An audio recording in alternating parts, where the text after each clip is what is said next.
Welcome to Thinking Outside the Relationship Box podcast discussion. Stanford sociologist Michael Rosenfield conducted a longitudinal study of 3,000 straight and gay couples, and he discovered that 70% of those couples break up within the first year of dating. If you're a single person who's tired of trying to figure out why your relationships always fail, or if you're married and open to some creative suggestion that might help strengthen your relationship, I think you will find this discussion very interesting, especially the part of the discussion that's about sex.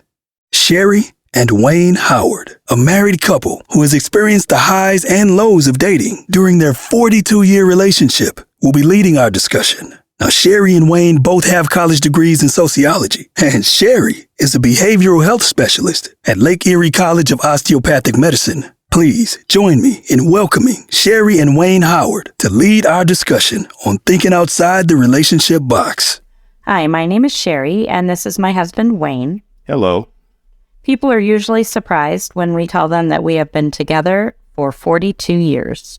When we see the shocked expression on people's faces, we usually say, you know what the best part of being together 42 years is? We grew up together. We will always follow that statement up by saying, you know what the worst part of being together 42 years is? We grew up together. And this is the reality of most long-term relationships. We both enjoy seeing other people happy, so we find the numbers behind Stanford sociologist Michael Rosenfield's study very troubling. Think about it. 70% of relationships will break up within 1 year. We have to face the reality that we are living in the middle of a relationship crisis. Relationships can be challenging, and they are not for the weak-hearted, but the beauty of being connected to someone that you love and cherish is priceless. And having someone to love and cherish you is one of the greatest gifts that life has to offer. We would like to encourage all of the participants of this discussion to take a journey with us as we explain exactly what we mean when we say thinking outside the relationship box. We would like to start out this journey by playing an audio clip for you. The audio clip is about a couple who started out dating and they developed a close relationship. But then the couple ran into a common problem that seems to plague a lot of relationships. We want to pay close attention to the love, friendship, and chemistry that the couple had developed. And please note the sense of loss and regret that they both express at the end of the audio clip. After the audio clip, my husband Wayne will give a detailed explanation of what it means to think outside the relationship box. And then I will provide you with the opportunity to implement the solutions of this podcast into your life. Let's play the audio clip. What did you do? I did everything. Like what? I had sex with other girls. I did everything.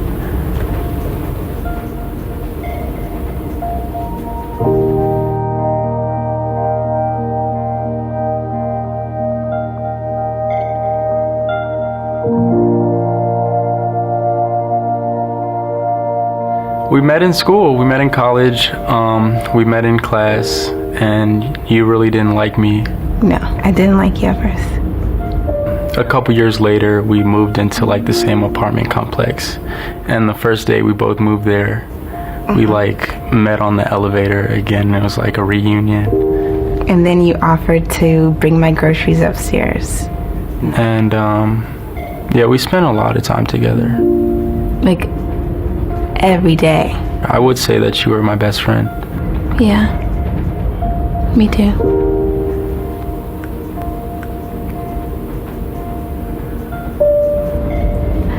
I would go through his phone and I would like see text messages or like pictures of girls, and then I would ask him about it. And sometimes he would lie and just say like, oh, that's not true, you don't know what you're talking about. And he said like, oh, I'll stop, but then he didn't. One time I went to his room and he had someone else in his room and he told me to leave. And I I went back to my room and I just cried like the whole night.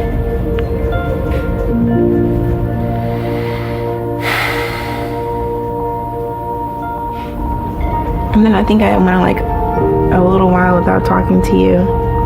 And then you said something like, "Oh, I'm sorry, I'm not gonna do it again." There was kind of a point where things weren't the same. What do you mean? Just like you would always go through my phone or my computer. Yeah, I didn't trust you. If you would go to that measure to find whatever, why wouldn't you just leave? I don't know, I think I was like stupid.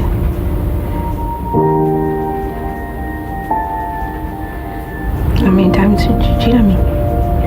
I don't know. If you had to say. I wasn't counting.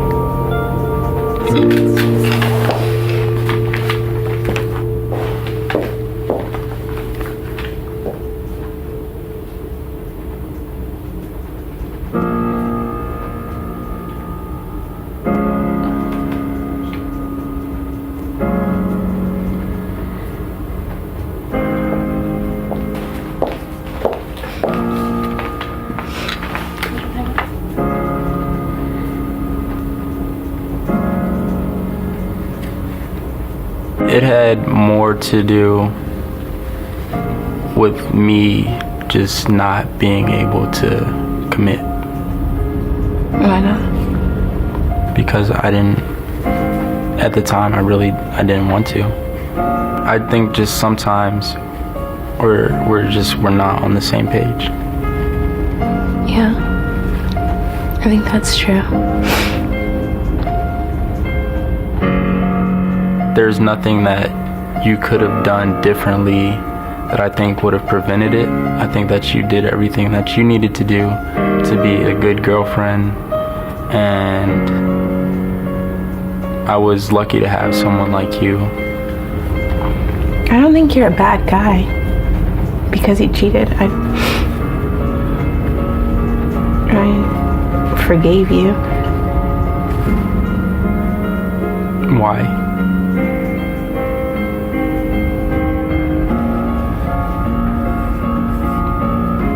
Because you're my best friend.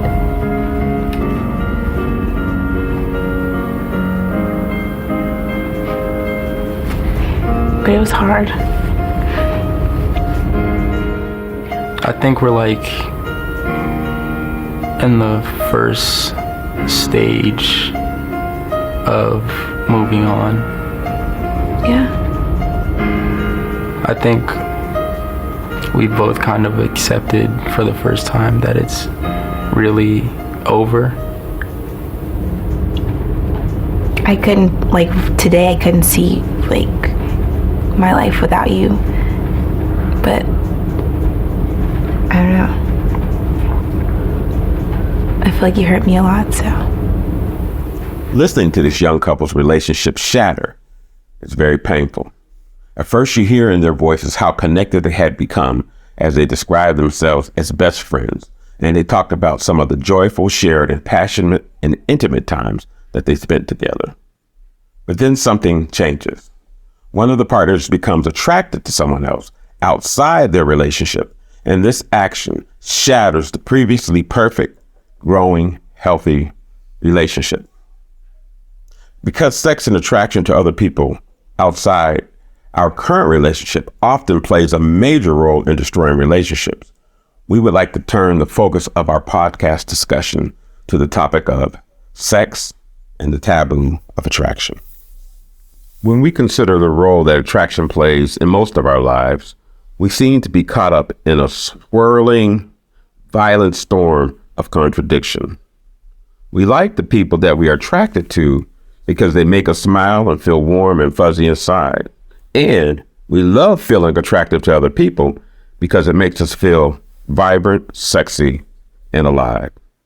But men, isn't it interesting that we feel guilty when someone we know sees us talking to someone else that we find attractive and that makes us excited.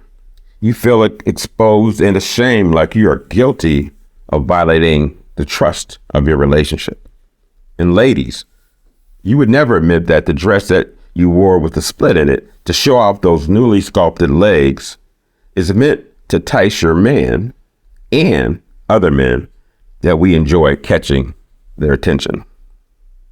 Here is radical thought number 1. Attraction is a natural, beautiful part of the human experience. Attraction is a part of what makes us feel alive, healthy, and vibrant, even when it takes place outside our relationship. We believe that this concept or idea is critical to single people and married couples' development of a healthy, vibrant relationship. Please know that when we said that attraction was important, even when it was outside your relationship, that we did not misspeak. Let's quickly unpack this idea. When you are in a relationship with someone, eventually that initial glow of the newness of the relationship will start to wear off. You start seeing the warts of the other person, and your focus turns to attempting to resolve some of the issues that have now surfaced in the relationship. So now when you meet, it's no longer just how beautiful she is or how handsome he is. You are now analyzing and negotiating what you will accept and what you will not accept in the relationship. Conscientious couples will make a point to compliment their partner's looks, but deep down, we feel like most of those compliments come from a place of routine partner maintenance. And so we take those compliments with a grain of salt. When I tell my wife, Sherry, that she is beautiful and sexy, a lot of times I get the feeling that she thinks I am saying it just to be nice. If I say, you really look hot in that dress, sometimes she rolls her eyes in disbelief. But if she walks out the house and down the street in the same dress, and there's some nice looking men that let her know that they like the way she looks, that is an immediate booster shot to her ego, and it makes her feel good. No matter how hard I try, I cannot give her an external perspective because I am in the relationship with her. Let me repeat that again. It is impossible for the person that you are dating or married to give you that badly needed external perspective. We think that a vibrant, attractive personality is the result of a healthy diet of compliments from me and compliments from others outside our relationship. Spoken bluntly, human beings place a higher value on something that other people like. We are not here to discuss the science or morality of why this is. We're just acknowledging that this is our life experience. Let's be honest.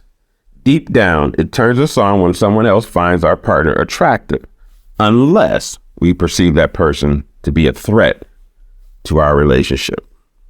Most of the relationships that we have seen appear to dissolve because someone became attracted to someone else other than their partner. Please note that the key word in the last 2 sentences is the word attraction. The couple in the audio clip that we just listened to made a wonderful, exciting, healthy connection with each other. They talked about being each other's best friend, and they spoke about the great experiences that they had shared together. You can sense the blossoming love between him and her as this new relationship develops. But then someone became attracted to someone else and the relationship crashed. But wait, I thought we just said that attraction was good and that it made people feel healthy, vibrant, and sexy. We would like to share with you exactly what we think is going on with this dilemma. From the time that we start taking information into our brains, we are taught in our society that love and sex are the same. We are taught that we need to find someone that we have an attraction to and a chemistry with so that we can fall in love forever. Ladies, you are taught that you should save yourself for that perfect man because remember, you're like a food item. Once you open the lid, you start to expire. Men, we are taught to go through the buffet line filled with women so that we can sample them until we wisely settle on the one who will become our bride. The problem is that those ideas are a lie. Those concepts are from a fantasy land that is far, far away from the reality of life. That brings us to radical thought number 2. Sex and love are two separate experiences. You can enjoy sex with another person and not be in love with that person. Of course, you can be in love with someone and also enjoy sex with them, but they are still two separate experiences. Why is this radical thought important? When the young man in the video expressed he had a sexual relationship with the other women, he used what women consider to be a tired, old excuse. I never meant to hurt you. But the fact of the matter is that he is not trying to hurt you. And his attraction to the other women doesn't mean that he doesn't love you. He is trying to enjoy a sexual experience with someone that he is attracted to, or with someone who made him feel attracted. Let's take a mountaintop view of a couple's relationship through the lens of radical thought number 2. Sex and love are not the same. From this vantage point, you can see two beautiful soulmates coming together, and you can see the blossoming of a lifelong relationship. But this precious union got shattered because someone was attracted to someone else. They threw away a potentially exciting and fulfilling long-term relationship that was overflowing with joyful experiences because the young man acted on his attraction to someone else and had a sexual experience. You really get the sense that this young man never considered any of the other women to be his best friend. We think this is a common mistake that is one of the great tragedies of the modern day dating experience. It's insane to throw away a long-term relationship because someone else had sex with another person. If you recall, the young man also started to be self-reflective as he indicated that he determined that his behavior was the result of some underlying unresolved personal issues. The reflection that the young man experienced brings us to the final point of our discussion, radical thought number 3. Radical thought number 3, replace or upgrade your current relationship model with a personal growth zone model. We like to use the analogy of the difference between a gambler and a construction worker to explain the difference between most relationships and a personal growth zone relationship. It seems like a lot of people that we know and read about approach dating like a gambling event. They're excited at the prospect of winning and finding that perfect someone. First, we scout our prospects and analyze the odds, and then we sit back and wrestle with the idea that if we should roll the dice and go on a date. If we survive our first date, we become more comfortable with each other. And maybe we start to feel more attracted to the other person. Maybe the relationship becomes sexual and we start to make an emotional connection. Unfortunately, this is when most of us will pull out our microscopes and magnifying glasses and we launch a critical investigation of the relationship. We want to know if this person measures up to what our idea of what a man or woman should be. We start taking an inventory of the positive and negatives of our mates' lives, and usually once the blinders of lust have come off our eyes, our prospective mates rarely meet our expectation. According to sociologist Michael Rosenfeld, this gamble will most likely fail, and the vast majority of relationships will die within 1 year.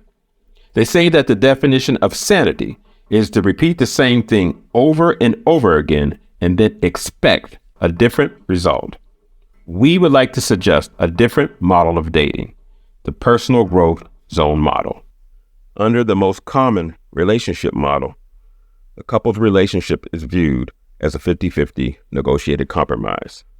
Under this old system, there is a constant struggle to obtain a balance that each person can be happy with. Both partners learn to tolerate the perceived shortcomings of their mate. For example, I will overlook your bad cooking if you will overlook my smelly socks that were left on the floor. The goal is to learn to find a compromise. The personal growth zone relationship model has a more ambitious goal. Under the personal growth zone relationship model, the goal is for each partner to get 100% of what they need. My wife Sherry and I have put together an online course that we believe will completely transform your current or future relationship. The Building Unbreakable Bond course will stretch you beyond your old ways of thinking, and it will give you the blueprint to build a new, vibrant relationship. Please click on the Building Unbreakable Bonds link below to access this transformative course.